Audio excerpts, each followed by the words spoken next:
தொடர்ந்து நம்மோடு தொலைபேசி வாயிலாக அரசியல் விமர்சகர் திரு ரவீந்திரன் துரைசாமி அவர்கள் இருக்கிறார். வணக்கம் சார். வணக்கம். பல விஷயங்களை குறிப்பிட்டு பேசியிருக்கிறார் திரு ராமதாஸ் அவர்கள். உங்களுடைய முதற்கட்ட பார்வை?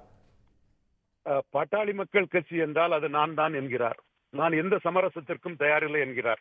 கட்சியும் தொண்டர்களும் தன் பக்கம் என்கிறார். வாக்காளர்கள் தன்னை நம்பிதான் வாக்களிப்பார் என்று கூறுகிறார்.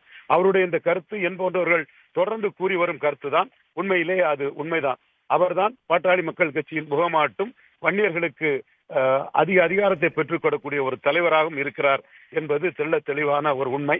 அதனை அவர் இதன் அடிப்படையில் எந்த கட்சியுடன் என்றாலும் கூட்டணியை நான் தான் பேசுவேன் என்றும் அவர் தெளிவாக கூறுகிறார்.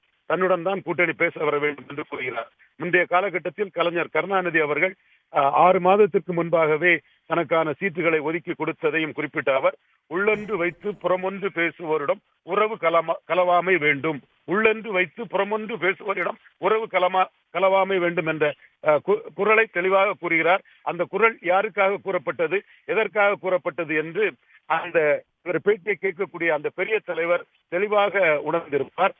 அதிலும் அவர் தான் மிகவும் எச்சரிக்கையாக இருக்கிறேன் என்பதை தெளிவுபடுத்துகிறார். அடுத்தபடியாக விஜயுடன் பேச்சுவார்த்தை CR பாஸ்கரன் போன்றவர்கள் பேசுகிறார்கள் என்ற ஒரு தகவல் வந்ததின் அடிப்படையில் அப்படி ஏதாவது பேச்சுவார்த்தை நடக்கிறதா என்று கேட்கும் போது அப்படி பேச்சுவார்த்தை எதுவும் நடக்கவில்லை என்று மறுத்த டாக்டர் ராமதாஸ் அவர்கள் விஜய் ஆப்ஷனை முழுமையாக க்ளோஸ் பண்ணவில்லை.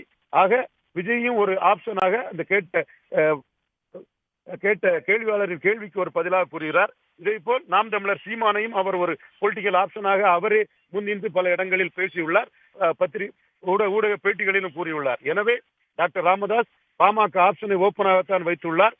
தான் முடிவு செய்வேன் என்று கூறுகிறார். தன்னை வச்சுதான் கட்சி, தன்னை நம்பிதான் வாக்காளர்கள், தொண்டர்கள் என்பதை தெளிவாக கூறுகிறார். இந்த வகையில் அவர் சௌமியா அன்புமணி ஒரு வில்லத்தனமாக செயல்பட்டார் என்று சௌமியா அன்புமணிக்கு எதிராகவும் தன்னுடைய குற்றச்சாட்டுகளை கூறுகிறார். இது மாமனாருக்கும் மருமகளுக்குமான ஒரு போட்டி மாதிரி வருகிறது.